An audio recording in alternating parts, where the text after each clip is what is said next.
what advice would you give people to build this relationship with their kids? Yeah, so a lot of people listening to this, Amelia, they work in very busy jobs demanding like 50, 60, 70 hours a week. Yeah, I know.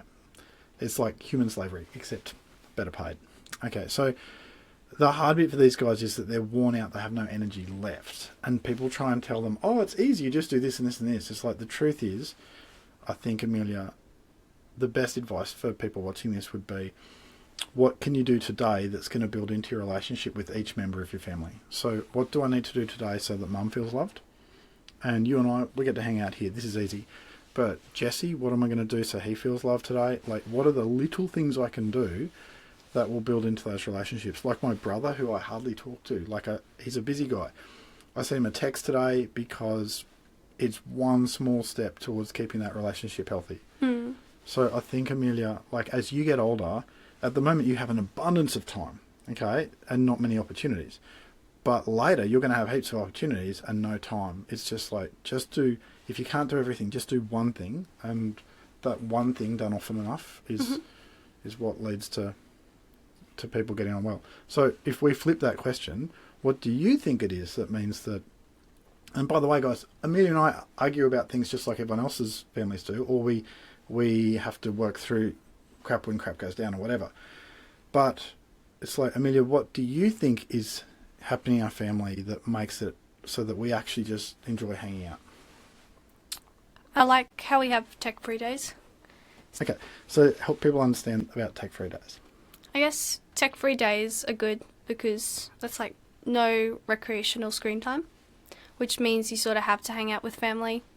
So we might play a short game after dinner if there's time, because we usually have dinner at, 7:30 to 8. Oh, that's on a hard day. I'd hope we're having dinner at 7, but... I try and make it by 7. What is it that makes our family work? You said we have good non-tech days. All right. I used to hate non-tech days, but I appreciate them now. Yeah, they're good. I go to sleep slightly earlier because there's less to do. I mean, there's people to hang out with, but when you're not like wired from watching TV or something, just go to bed. Mm-hmm. Yeah. What other things do you think make our family work? I haven't really seen many other families. Yeah, true. We've only grown up in one family. Well, if you had to guess, like, what do you imagine happens in our family that makes it work? Let me just grab a Tic Tac. You checked their gluten-free, right? We have checks, remember? Yeah. And you've had them before, and you're fine. All right, your turn, Dad. Ask me a question. You want me to ask you a question on your podcast? Is that what you do?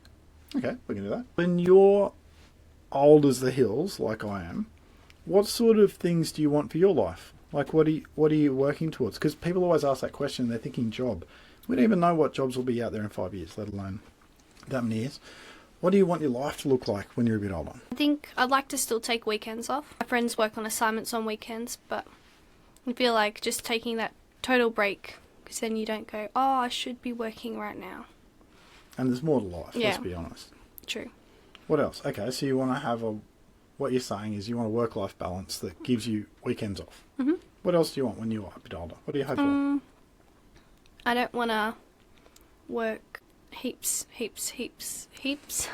This is so funny because you're hearing her say nicely, I don't want a job like my dad. He's crazy. I want to be able to just relax, and I would want that for you. And other times you've said, Dad, do you reckon I should own a business? And what have been some of my thoughts when you've asked me that?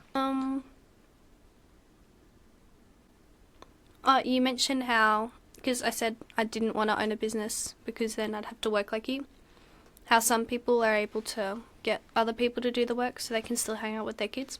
Yeah. And that's how businesses are supposed to be until you have an NDIS business and your pricing is regulated by the government. And there are just some areas that's just so hard to do that. But I don't want to be all blamey. Like, part of it is, if we're honest, I could have done things a bit more skillfully as a business owner. And... well, would you want to run your own business, or would you want to be an employee for someone else or the government, or what would you want? What's going to make you happy? I guess I want to have a family. I feel like that'd be good, and how do I say it? Like, I don't want my whole life to operate around my job or my hobby. How many kids do you reckon you'll have? I think 2's a good number. Isn't it funny how we always want the same number of kids that we grow up with? Okay. Oh, here's another question for you. What sort of things do you think you'll do for fun when you're a mum with a couple of kids and your future husband, all that? Like, what would you enjoy doing for fun outside of work? Sleep. It sounds pretty exhausting. Yeah, it is. I'm babysitting and it's like, oh my gosh. Yeah. If having kids was easy, more people would do it. Trust me. I don't know, I guess interests change because I didn't like Spanish 3 years ago. I'd never really heard of it. I really enjoy it. Tell us about your Spanish. What is it you love about speaking in Spanish and learning how to speak in Spanish and stuff? I guess English, I've learnt it and it wasn't super hard. I guess it was just like normal. So I don't appreciate, oh my gosh, we're speaking in English. I've done so well learning English. Oh my gosh. I've got my verbs right. Whereas with Spanish, it's been like a bit harder and I've had to teach myself. So I've learnt how to learn and it's like each conversation's a reward. And it's cool having the skills. And I guess it's like I've got long-term goals and short-term goals in it. So my short-term goals are like, oh, I want to conjugate this verb. I want to learn more vocabulary. And my big one's like, oh, I want to head somewhere and practice. Head somewhere like where? Probably somewhere in Latin America. Okay. Or Spain. Good. Yeah. That'll be a bigger adventure than camping. You're going to miss me. Only till you get back, and then we'll be fine. The dog will miss you. True. Bulldog. So, Dad, how do we wrap this podcast up so people want to watch the next one?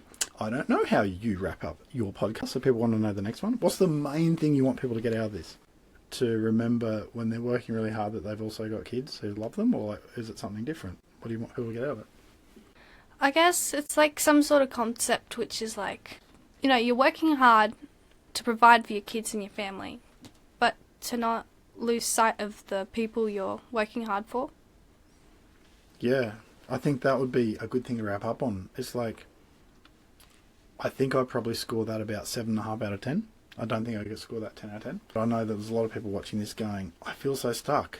You know, I guess I'm someone who a couple of times has wrapped up a business and finished it when it wasn't profitable enough to justify me spending the long hours that I spent.